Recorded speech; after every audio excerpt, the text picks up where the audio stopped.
Allow me to introduce myself, Archibald Yell, Esquire, at your service. Having been born in 1797 in the state of Tennessee, by the grace of God, I now preside in Arkansas and am an Arkansan. A bit of background.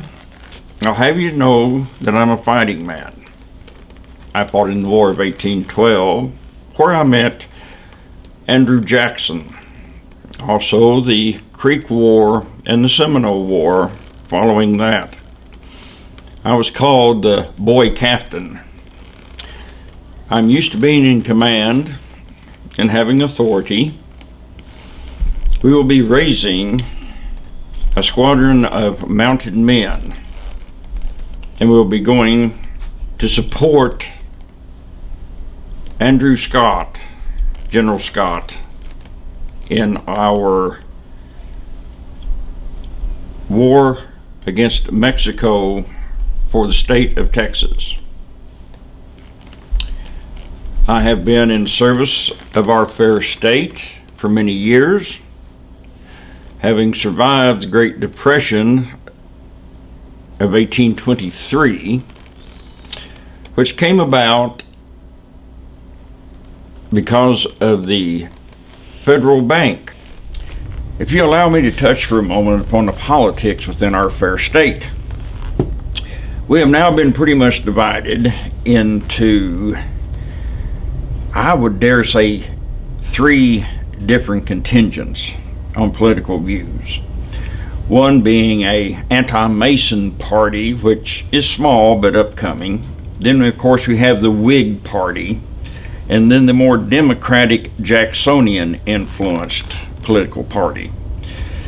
My opponent running against Congress at this time is of course the noble Judge Walker. He and I have been on the campaign trail, stumping as it were, in many different places. Him falling within more so the Jeffersonian form of government, believing in big government, that government should take you from cradle to the grave, as it were. Where I myself, being a Jacksonian, I believe in smaller government without great interference within the lives of the small man.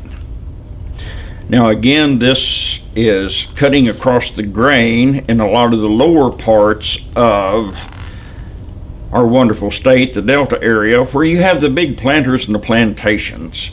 I was against, and still am, the 2 to 3 counting of persons living for political support. We found ourselves in many different political debates throughout the state. And if there's 2 things that I could bring to mention here, one was in a small community of which they were having a marksmanship contest. Now, of course, Judge Walker would not participate in such, and I myself, a marksman, of course I won this. Now, I was not too good to take a dram within a roadhouse, as it were, from the common crock jug, where the pious Judge Walker, of course, would not. But here I was winning this side of beef. Here I am in a lower part of the state, myself residing in the northern western part. What am I to do with half of a side of fresh beef? I have no way to preserve it nor transport it. So I decided that I would ask those that put the shoot on, who is the poorest, most deserving of charity within the county? And they all mentioned this one widowed lady with several children. Well, I presented my prize to this widow. And of course, not being too good as to have a drink with them in their common roadhouse and giving this prize to the needy, I won that county hands down. Also, one other time, Judge Walker and I attended a outdoor brush arbor. And during this religious gathering, I was in the front of the Hey Men corner, being very boisterous and over the pious Judge Walker, and I believe that I carried that county by a large percentage also. Having taken my second round in the government of the United States in Congress, in 1846 I decided that I would resign my seat. I don't believe that has ever been done before.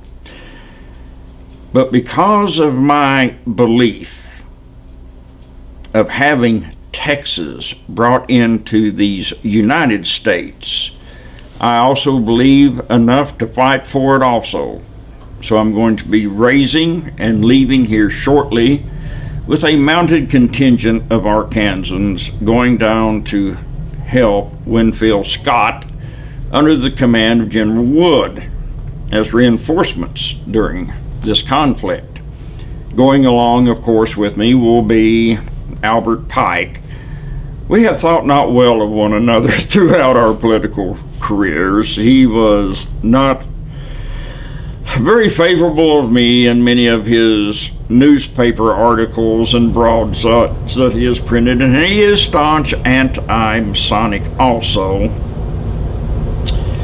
Having said that, he has received many accolades of his fine drilled infantry troops and the polish and the military way they carry themselves, where I myself have been called pretty much uncouth, undisciplined, and unlearned in military affairs. Well, this has pretty much transcended also onto the men that I have gathered with me, and we are not well thought of as a military unit.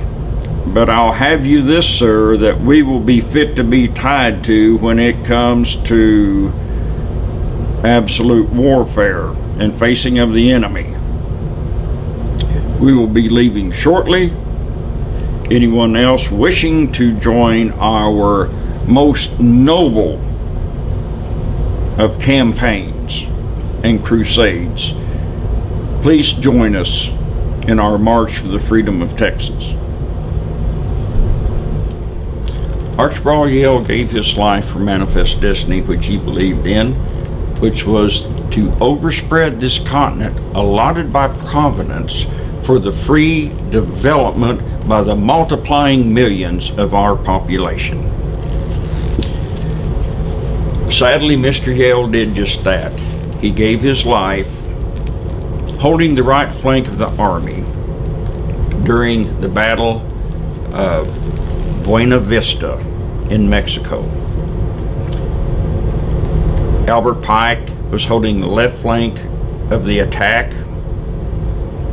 The Arkansas gunmen, some of them mounted, some of them not, were at a hacienda on the right flank of the army. They were guarding an area that it was not believed the Mexican army could traverse, much less mounted forces. In a surprise attack, attempting to get into the rear of the army and cause as much havoc and mischief as they could, a squadron of Mexican lancers advanced through the valleys and the gullies and attacked. All that he could do was taking the amount of mounted men that he had at his disposal, led them in a charge against these finely trained Mexican troops. He gave his life at the end of a spear point while leading his men. They did foil the attack of the Mexicans in the rear of the army, and they held the hacienda walls. He gave his life for what he believed in, manifest destiny, having the state of Texas come about, and we consider him one of the greatest Arkansans of his day and time.